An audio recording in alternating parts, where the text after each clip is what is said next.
Hello, I'm Jodie Stewart and I'm the Disaster Preparedness Coordinator for the Eden Community Access Centre's Disaster Preparedness Project. How much do you understand about how disasters are managed across the Bega Valley Shire? Would you like to know more about better preparing Eden and surrounding villages for future disasters? Tune in to Prepared for Disaster every Wednesday morning at 11, right here on 2SEA, as I share useful information and chat to good people doing great things in preparedness, recovery and community resilience. Prepared for Disaster.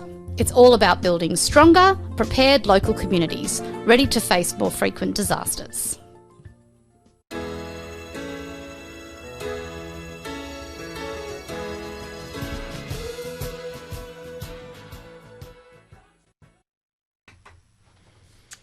Hello and welcome to the Prepared for Disaster program, a new program about communities and disasters. I'm your host, Jodie Stewart, and I'm the Disaster Preparedness Coordinator for the Eden Community Access Centre. I will be joining you fortnightly as we undertake a series of conversations about disasters and the role that communities do and can play in response to increasing disaster events. This show is produced and broadcast on the lands of the Thawa people of the Yuin Nation. I would like to pay my respects to elders past and present and to all First Nations people joining us today. I would also like to acknowledge First Nations sovereignty of the lands, air and waters, and that this sovereignty was never ceded. This is, was and always will be First Nations land. In this show, we will be discussing disasters and their impact. Some content may be distressing. Please look after yourself while listening. Or if you think this is not for you, you can come back to the broadcast in about an hour's time. The Prepared for Disaster program is part of the Disaster Preparedness Project. The Disaster Preparedness Project is an Eden Community Access Centre initiative. The project is funded through the New South Wales Reconstruction Authority, formerly Resilience New South Wales, and is a 2-year funded initiative.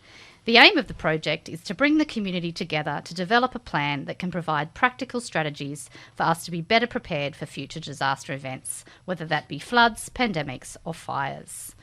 Hello and welcome to episode 10 of the Prepared for Disaster program.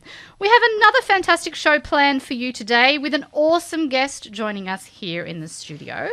I'm joined today by the amazing Pam Skelton, team leader for the Rural Support Worker program. Now, Pam and her team have been doing some amazing work across the Bega Valley and here in Eden and surrounding areas, providing much needed post-bushfires recovery and resilience support to people in remote communities. Now, the RSW program is wrapping up at the end of June, and we thought this would be a wonderful opportunity to learn more about the impact this program has had and the difference it's made to many people's lives across the Bega Valley Shire. So I would like to welcome Pam to the show.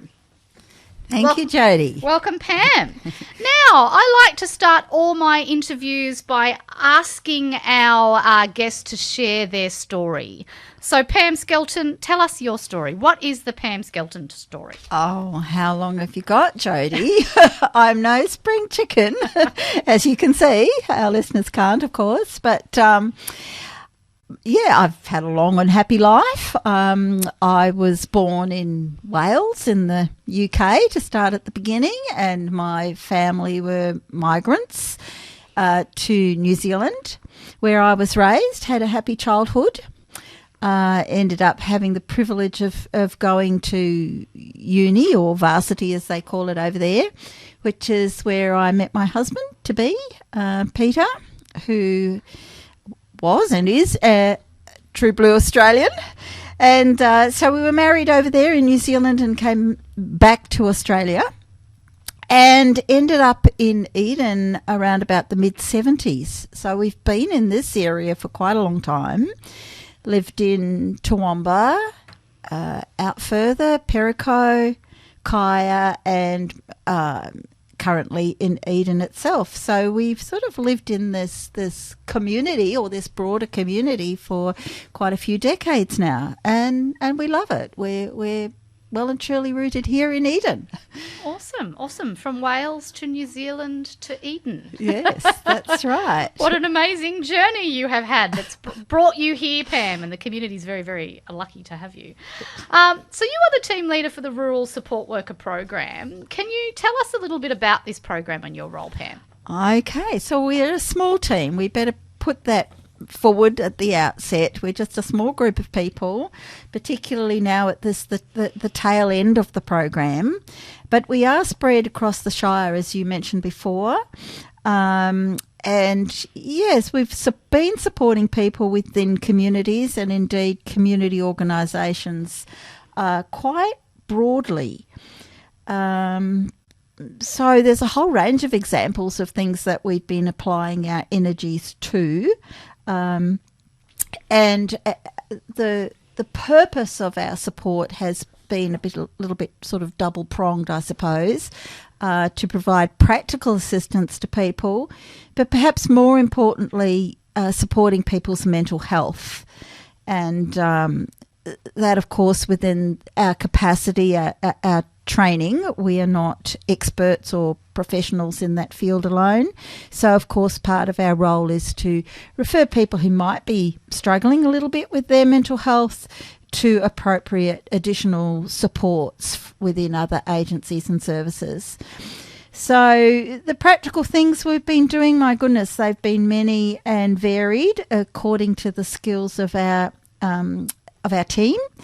So it can be anything from helping to organise collaborative programs like Chicks with Chainsaws or creative art programs that draw people with mutual interests into music or art or cooking or singing, all of those sorts of activities.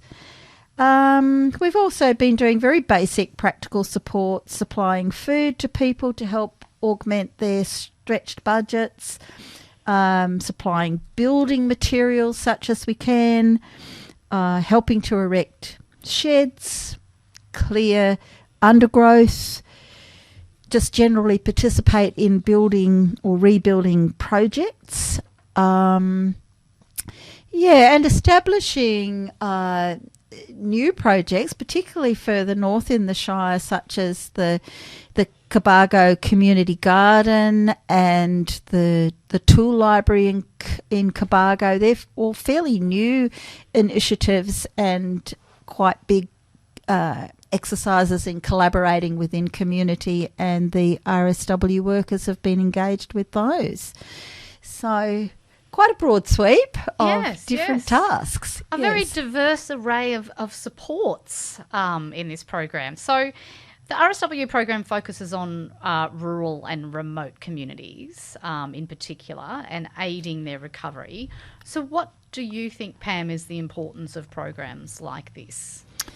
Well, I guess rural and remote is one of those peculiar expressions that's all relative. But in terms of operating out of Eden, we've interpreted rural and remote to be people who live on the very margins of our communities, and trying to offer those people who principally are isolated, both geographically and perhaps also, more importantly, isolated due to the ill effects of perhaps poor mental health or physical health, maybe issues that were there prior to the bushfires but have been exacerbated because of the bushfires and COVID and floods and these other disastrous events, which, of course, just make people feel even more isolated.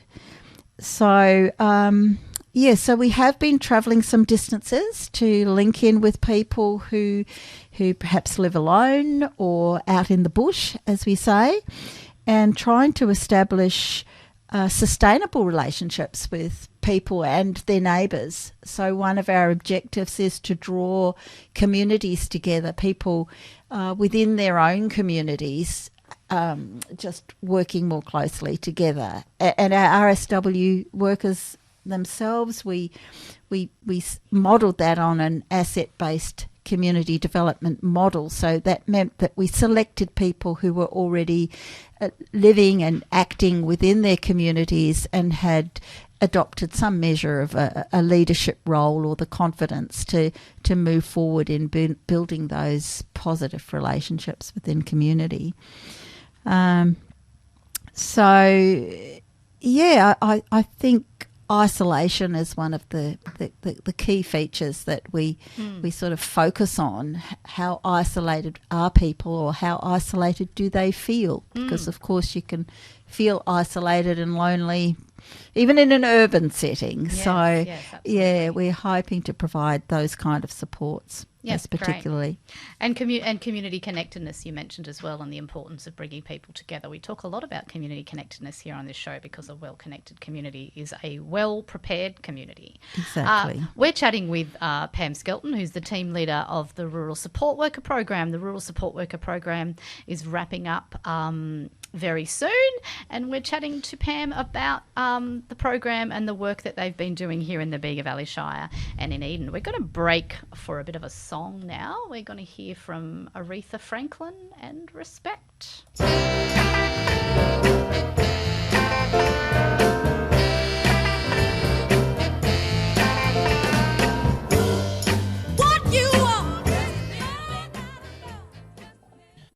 This is a 2SEA community announcement. Hey, Matt. Hey. Good to see you. How'd your 50th go the other week? Yeah, it was a great night.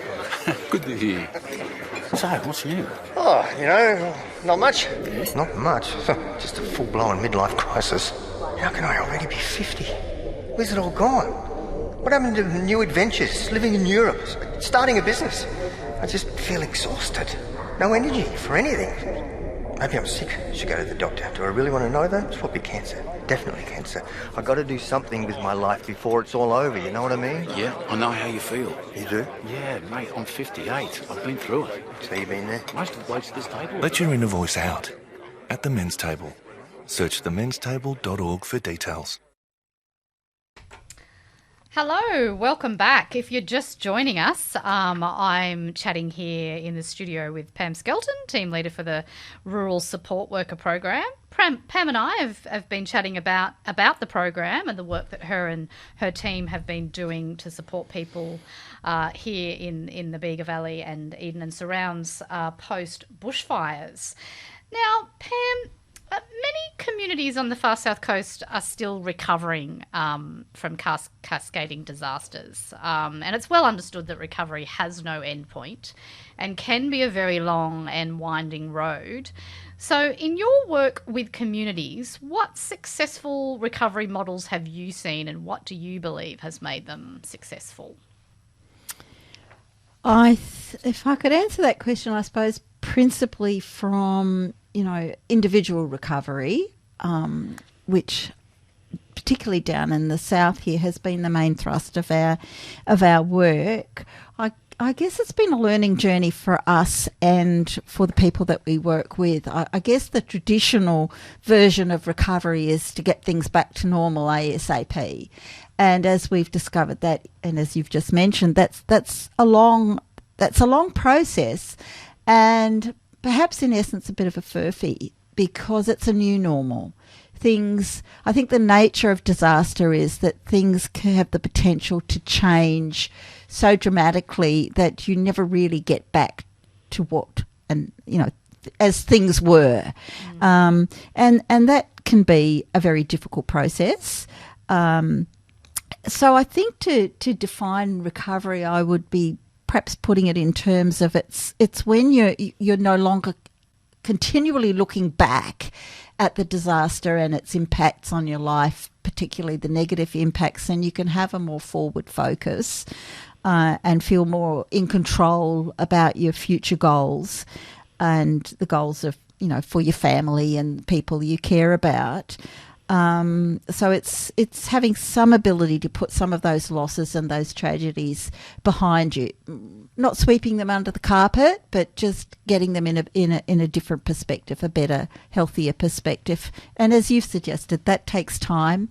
There's no definitive endpoint. It can take some people a lifetime to feel that they've recovered somewhat from, all the different aspects of a disaster. I mean, disasters impact not only our mental health, it can, deprive us of property, of physical health, of financial security. There's so many different aspects to the impacts, personal impacts of a disaster.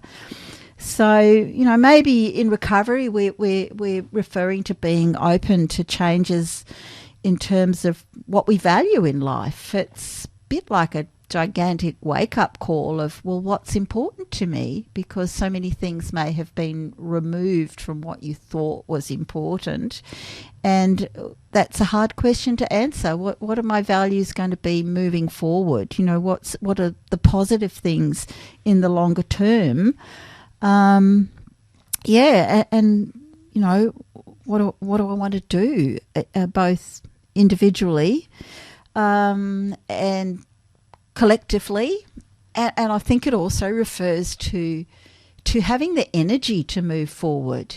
Coping with disaster in the emergency phase and also in the recovery phase can be extremely draining and exhausting. So I think part of the formula that you might key in there as being essential in a recovery process is to be kind to yourself and to be kind to others, and maybe adopt some other practical things in your life, like instead of having a list that's going to fill a whole A4, make your list, your to-do list, but chop it in half and in half again, and be kind to yourself and say, look, if I get a quarter of that done today, I'm going to be happy. Because I think the volume of work and it can be just so overwhelming.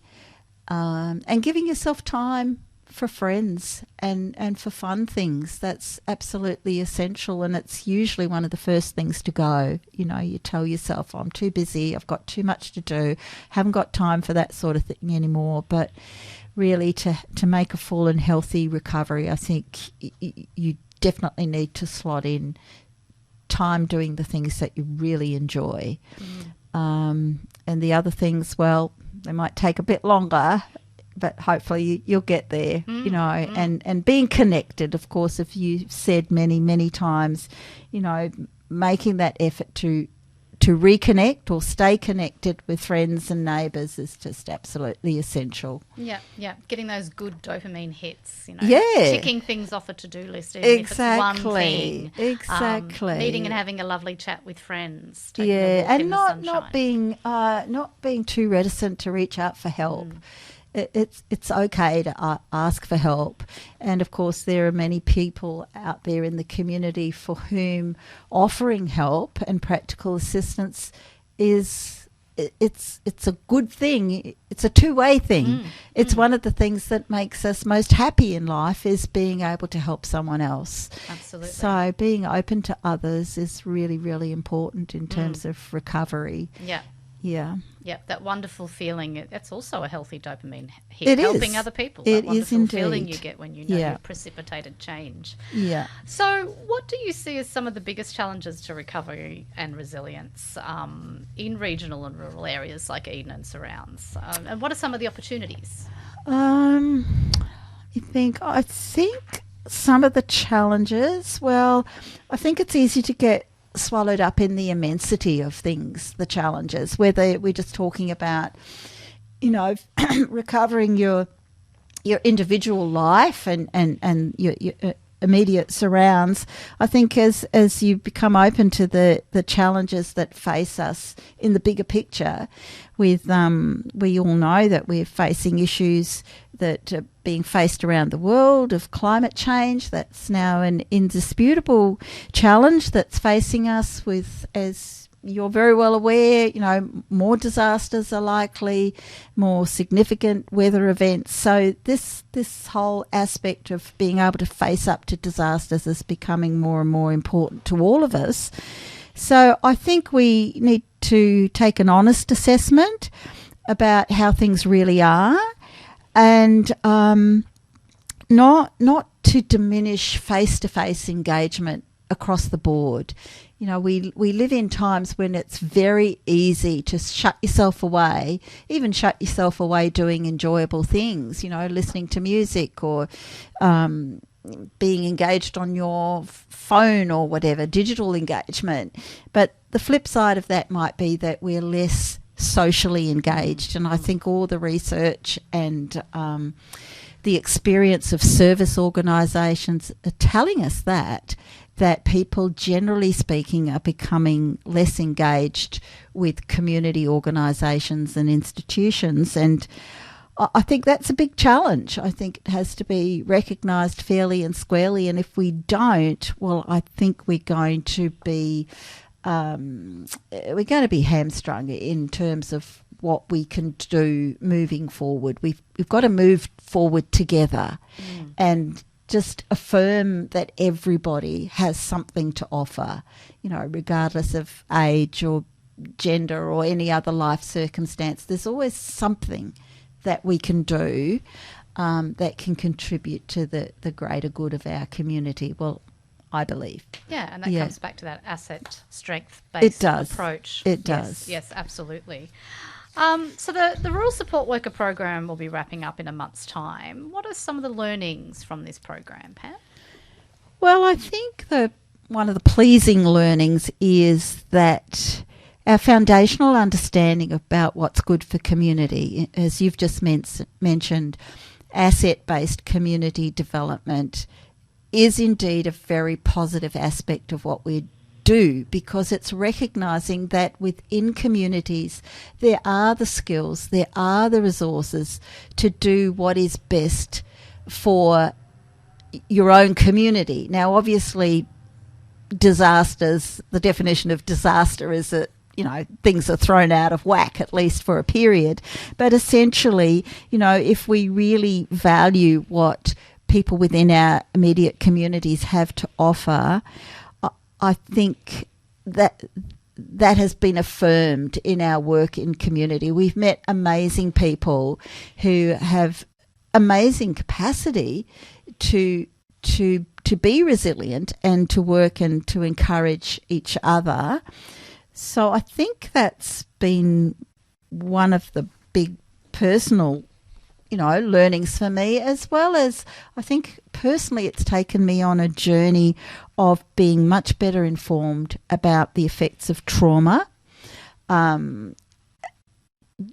from meeting and engaging with people who have been traumatised by the disaster and have needed additional supports to recover.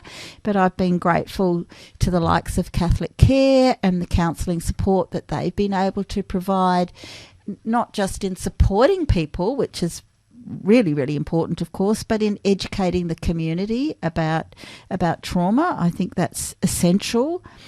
And my other personal learning, I suppose, is about the value of simple things, little things. Just calling in on someone and saying, "How are you? How are you going?" And to mean that with all your heart, it's just so important. And if we don't listen and we don't ask, if we just rest on assumptions, then we're not going to know when someone's in trouble or just needing to have a chat and a bit of encouragement. And that can be, as we all know, just such an essential part of the journey, that we catch people when they're feeling down. So it's complex, Yes, it's complex, but some things are simple. The power of a cup of tea and a chat. Yeah, that's true. A very, very powerful activity. So what is the future for the RSW program, the Rural Support Worker program, Pam? Yeah, well, no crystal ball. As you've mentioned, the residual funding is probably going to end at the end of the financial year. But again, one of our objectives was to spring from connections that already exist within community. And those connections, whether they be with our rural support worker team or the other connections we've managed to strengthen within community, we hope and we believe that they will continue. They'll continue to do their own work. And that's my positive take on it. But I hope other programs such as this might be established or might emerge out of the process, because essentially I think that, we do believe in what we're doing and in the value of what we're doing. And I hope others have come to believe that, this has made a positive contribution as well. We're chatting with Pam Skelton, who's the team leader of the Rural Support Worker Program. We're talking about the program and the work that Pam and her team have been doing to support people in the community post bushfires. We're going to have a little bit of a break now and listen to Taylor Swift, Rowan.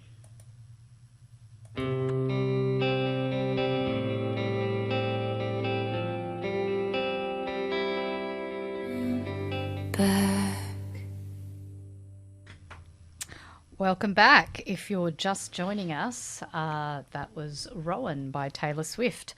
I'm joined in the studio here today with Pam Skelton, who's the team leader for the Rural Support Worker Program. Pam and I have been having a wonderful chat about the program and the work that her team has been doing here in the Bega Valley and the Eden and surrounds community, supporting people in the community post bushfires.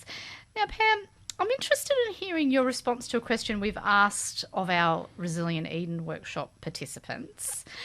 What does a well-prepared and resilient Eden and surrounds look like to you? What is your vision for a stronger, more resilient Eden and surrounds? That's a good question. I think I'd have to come back to that deep sense of community, and I think actually Eden and surrounds have a lot of positives to build on.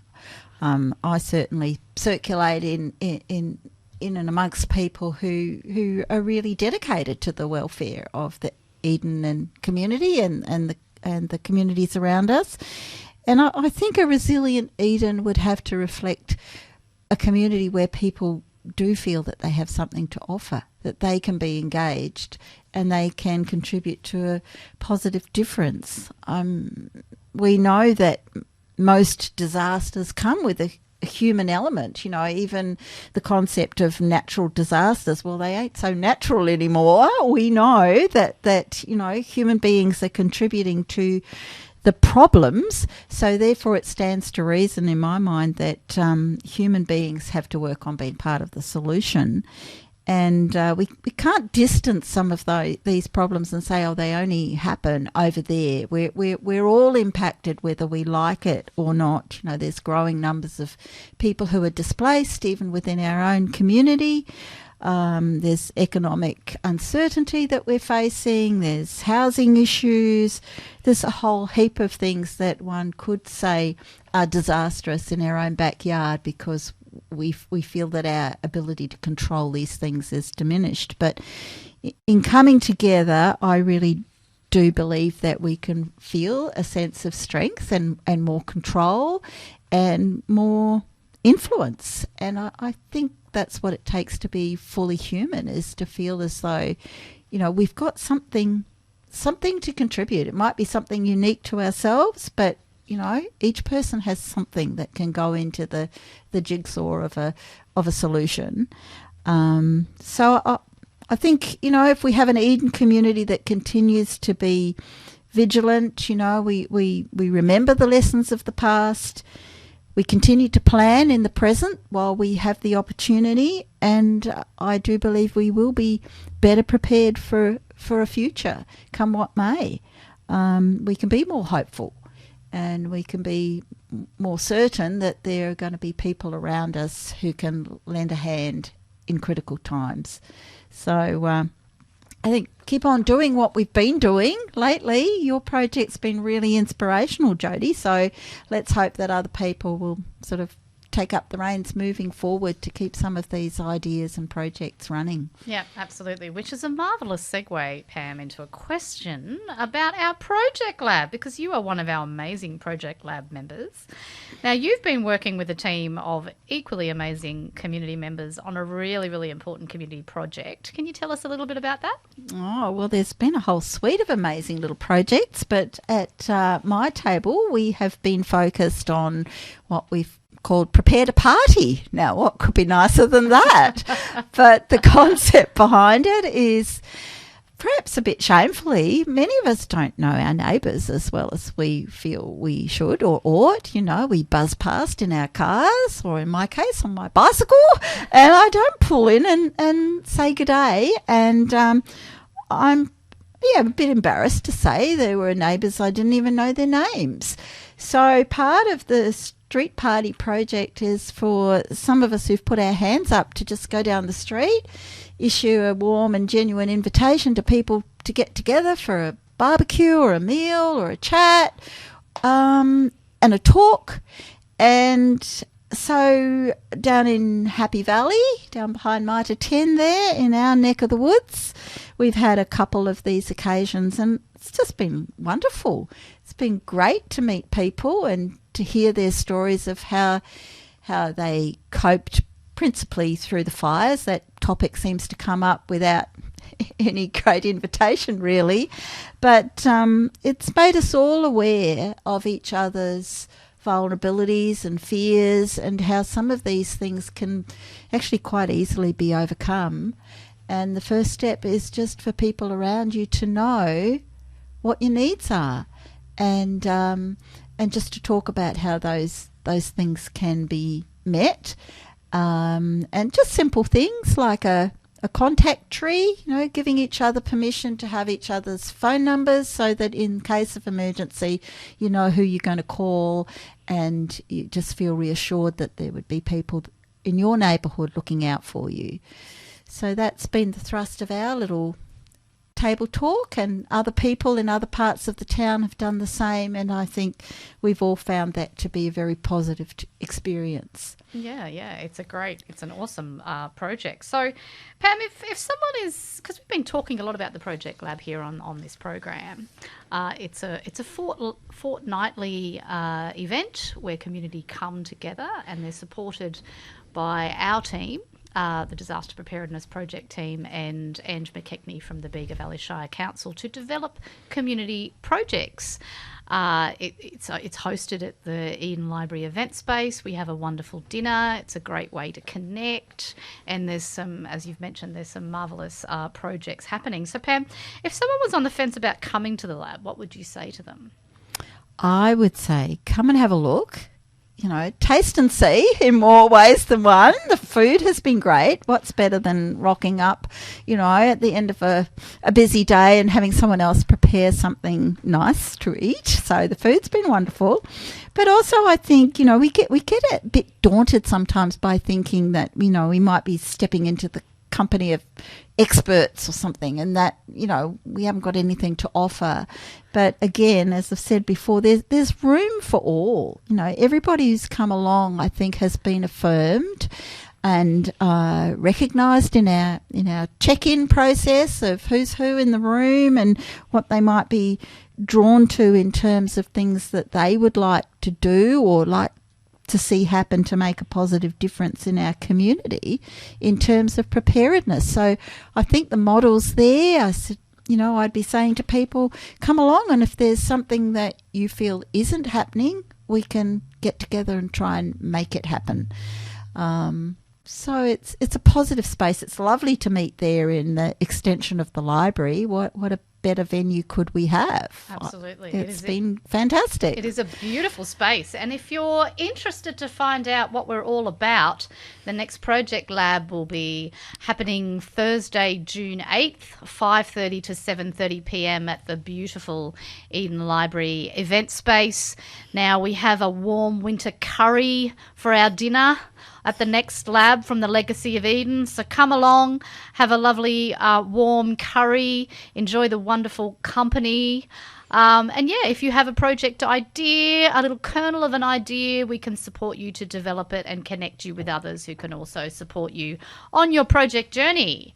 Now, I think that's a good segue to Kev Carmoody, Paul Kelly and the Titters from Little Things, Big Things Grow. Oh, well, let's get this in one. Yeah. Oh, we get it spot on. 6, 5, 4, 3, 2, 1.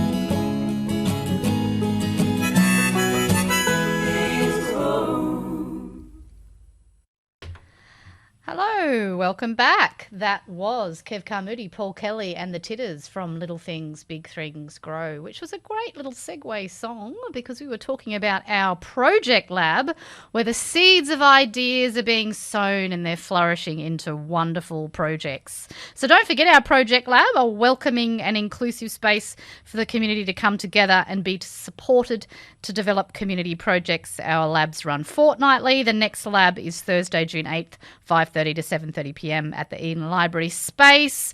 We're providing winter warmers, a beautiful curry from the legacy of India.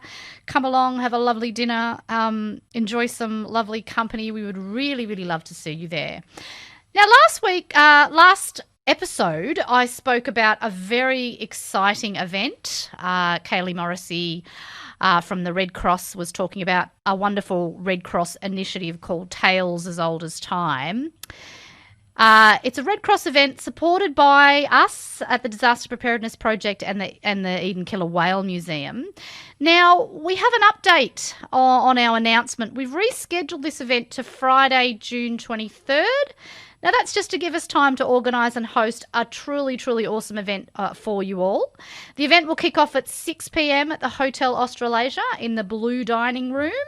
It is a free event and pizza will be served at 6. So what is Tales as Old as Time? So long-term residents of Eden and nearby villages will be sharing stories about Eden and its past at a fireside in conversation event hosted by the ABC's Paul West from River Cottage. Now, Tales as Old as Time is a really great way for the community to come together and to continue to build those really strong connections, those strong connections that Pam and I have been chatting about. The event will also give newer residents a chance to hear some of Eden's rich historical tales told by people whose families have lived in the area for generations. It's shaping up to be a really, really wonderful event.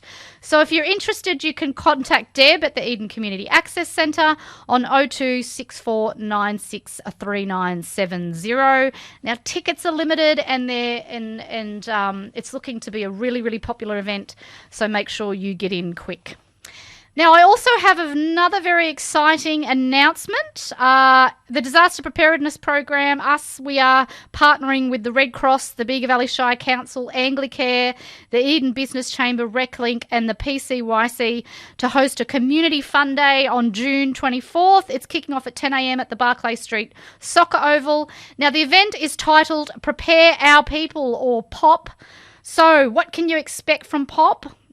So if you pop on down, see what I did there, to the Barclay Street Soccer Oval, you'll be welcomed with music from Australia's Got Talent contestant Sam Stevenson and other local artists. There'll be a colour run for the kids. Disaster Relief Australia are bringing their big map back to the area so you can take a walk on a ginormous map of the area to better understand disaster risks and hazards. There'll be interactive stalls from the RFS and SES, mini preparedness pop talks. These talks are to support you to be better prepared for the next disaster. There'll be food stalls and heaps of other fun activities. It's going to be a huge event. Entry is free to this event, and you can purchase food and drink from our wonderful food vendors that are also coming along.